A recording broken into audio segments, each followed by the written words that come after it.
Well, you think you got a cool job? My next guest has the coolest job ever. She is a professional matchmaker and love doctor, and she is going to be teaching us all how to find love in the era of COVID-19. That's just ahead.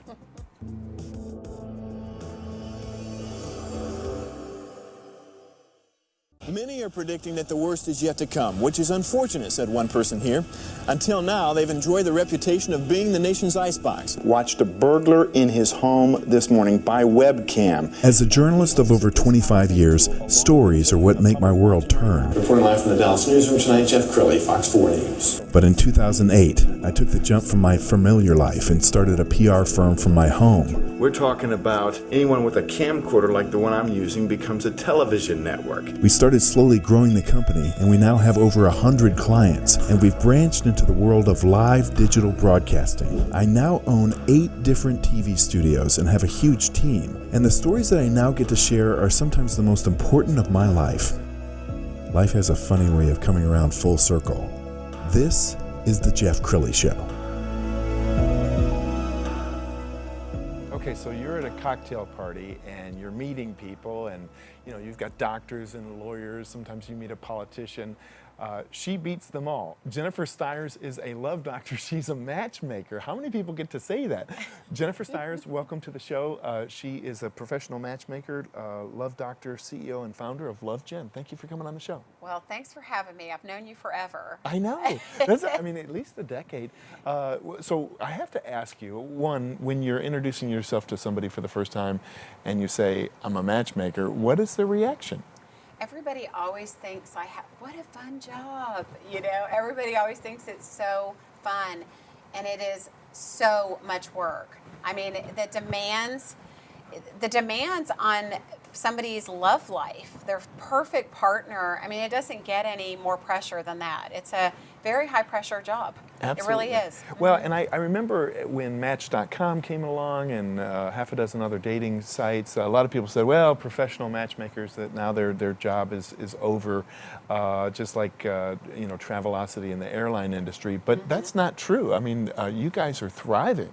Yeah, not at all. The interesting part, I think, is it flips, because right now, with COVID, there's a lot of people going to online dating because people are kind of dabbling still at this point, right? It's right after they opened everything up, though, business just really opened up. Counseling was huge at that point. People had been in jail, right?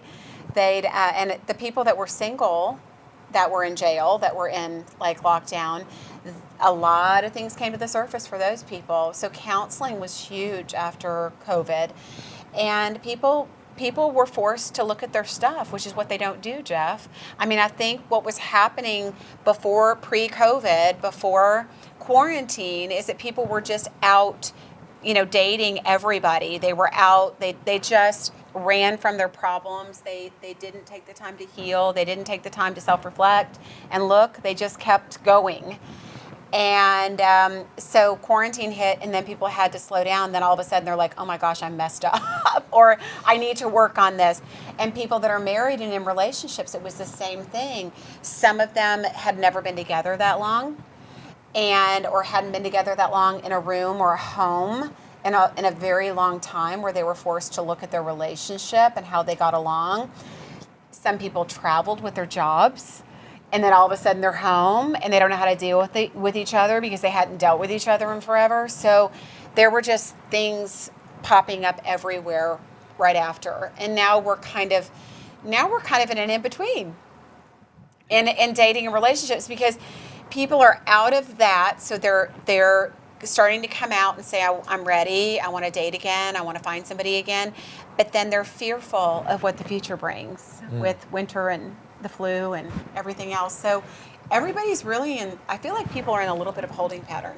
Well, I think in a cool way, it brought back courtship, because especially during the height of COVID-19, when people weren't even necessarily face-to-face, you're really kind of working on your courting skills, aren't you?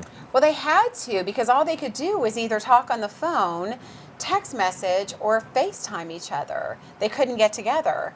And if they did, they had to be apart, because it wasn't that they had to be. People wanted to be. People didn't want to be close. Everybody had cooties, Right. And but Jeff, you bring up a perfect point, because you would think that it would help people from the court. And that's what I said. I hope when this is all over that everybody is better, that they know how to court, that they've taken time to get, like, this is how you need to get to know somebody. You don't just meet them online, go have a drink, and then go home and get in the sack, you know, because this was happening. It was happening. Sure. And sure. I said, okay, so at least we broke the routine. Are we going to go back to it, or are we not? Well, I have to tell everybody, she's a media celebrity. She's appeared on countless television, radio, print across the country. And you did a wonderful segment for Channel 33, I want to say about a year ago, about online dating. Oh, yeah. We're going to go ahead and roll that now. Online dating is more popular than ever, so how is a guy or girl supposed to stand out in the crowd? My name is Jennifer Styers, and I'm here to help you with the do's and don'ts of online dating.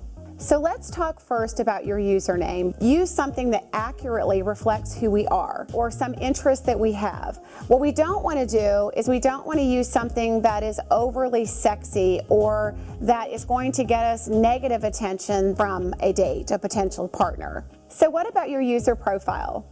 How lengthy should it be? Well, the answer is it should be pretty short. You only have a very short amount of time to capture somebody's attention, so make sure you use words and descriptions that accurately reflect who you are and what you want to portray to anyone that might be interested in you online. So the most influential portion of your profile is your picture. You want to make sure, first and foremost, that you have a recent, accurate picture of yourself. We want to stay away from selfies. You don't want to have an overly sexy picture, so just be careful what you choose in regards to your picture, because that's going to be your #1 attractor on your profile. So how often should you update your user profile? If your user profile is an accurate reflection of who you are, you shouldn't have to update it at all. However, if you're not getting the attention that you want and the kind of dates that you want, you definitely need to change your profile. So how do you get the most out of your online dating experience? Well, it's simple. Stay active on your profile. Don't sit back and wait for people to email you. You need to be emailing other people, and you need to be responding to the emails of the people that you're interested in. If you want to find out more information on dating and the ins and outs and do's and don'ts, you can visit my website at lovejenn.com.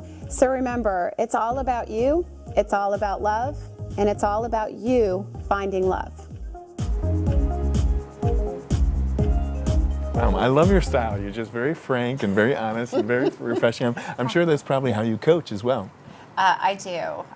You know what? If we can't get to the truth, we can't get to a relationship, because at the end of the day, it's people's stuff. They bring all this stuff with them, and that's why people can't find love on their own sometimes, is because they're not aware of their stuff, or they're not willing to fix it. So if they come to me, they better be willing to fix it, because I'm not wasting my time or their time. You know what I mean? It doesn't. I don't want to take somebody's money just play around. I mean, I want to change people, and people that come to me get results. That's it. So when some of these dating apps came about, where you can kind of swipe right or left, and it's almost like ordering a burger, I mean, did you cringe? Did you say, "Oh my goodness, the world is coming to an end"? You know what? That is the world we live in. Everything's so immediate now. I mean, everything. The dating apps had to change with everything else, because people's attention span is so short. And that's the part that maybe we had a break from, is that people had to pause. They had to take time. But that is the thing, is that finding love is it's a very distinct process. Did it work. make us more superficial? Because if you're, I've seen people swipe through that. Yeah, just like they're not looking at the bio. They're just like they're looking at a picture. Yeah. Yeah. That's 100% a picture. Yeah. And is it more superficial?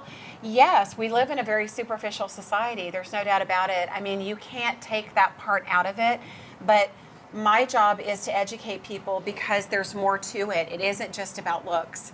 You know, when it comes to longevity and who you're looking for to settle down with a partner, there has to be other things in common. We have to like that person. We have to get along with that person. We have to connect with that person. We've got to have similar values. We've got to have fun with them. We've got to enjoy their company. They've got to bring us peace. They've got to make us feel safe. There's all those other things. It's not just about looks. And so it's a bigger picture. So when they come to you, is it generally after they've done the bar scene, they've done the Tinder match thing, and now they're like, okay, I want to get serious? Mm-hmm. I mean, it's your typical age of your client. Are they in their 20s, 30s, 40s, 50s? It varies. I mean, I wouldn't say not so much 20s, although I do dabble in 20s. It's mainly late 30s, 40s, 50s, and some 60s, but mostly 30s, 40s, 50s. So tell me what it's like to engage you. So if I'm your client for the first time, you sit down, are you kind of interviewing the client? Yeah, I do a pre-consultation over the phone to just kind of get to know that person, to see who they are and what they're looking for. I can pretty much gauge in about 15 minutes if they're a client of mine, if that would be somebody I would want to take on, and vice versa. And I want to know what they're looking for and that they're ready, because I'm not a dating service. I'm a matchmaking service. And so I want to find somebody who's interested in maybe something that they haven't found on their own. And sometimes that takes somebody that is open, that is at a place. If somebody's coming to me with an order like they're going to Burger King, right, I don't want them, because I'm not there to fill an order. I'm there to help them find something that they can't find on their own. Right. And if they had the tools, they would have already found it. And you're not an algorithm. It's right. not like, okay, I'm going to match up two people who both like golf. And those algorithms don't work anyway. I mean, I have seen some of these people's online dating profiles where maybe it's a girl in her 20s and they only want somebody up to 35. And these dudes in their 60s show up on their their algorithms don't work. They just don't. Right. We all know that. How much of this is your intuition? Well, I'm a female, so I don't think you can shut that part of your brain down. But after 30 years of coaching people in relationships, I hate to say this, but there's not much that gets past me. So in a 5-minute conversation with somebody, I can intuitively tell you things about, and they'll tell you I can, because it spooks people, because I can tell you things about people that they could go to years of counseling and never uncover. It's a lot of it is intuitive, but it is from doing it for so long and listening really, really well to people. I think people underestimate that in dating too. People will tell you everything you need to know if you listen. Do you know what I mean? I do. I know you know. I know you know. It's a gift. You truly have a gift. Does it give you joy when you? I'm sure by now you've been doing it so long. You've got marriages and babies, and kids, and yeah. No, that part is amazing. You would think that maybe in my job that you would relish in that it would just be overwhelmed, like, oh, this is so exciting. And it's not to me. It's a great win, but that's what I'm supposed to do. That's my job. So yes, I'm happy. And then you move on. You know what I mean? Then you move on. It's great, but that's my job. Does that make sense?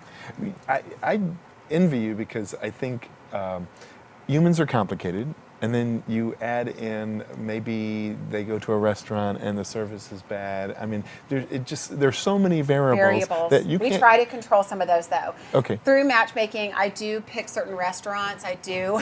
Right. I do pick certain places and set up certain, where I know we have somewhat more of a controlled environment. Sure. Let me tell you, though, here's where I do get intense pleasure, and I will never stop from coaching people, whether it's in matchmaking or as a coach. When I see people change, when I see that aha, when I see the breakthrough, like I could almost cry right now because it just happened a few minutes ago before I came. Like that's the joy for me, is knowing that I've permanently changed that person, that they're never going to show up as who they were before. And even if they're not a matchmaking client, or even if they are and we don't find love for them, I know they have the tools and the knowledge now about themselves to find what they're looking for successfully, and that matters to me. Wow. Yeah.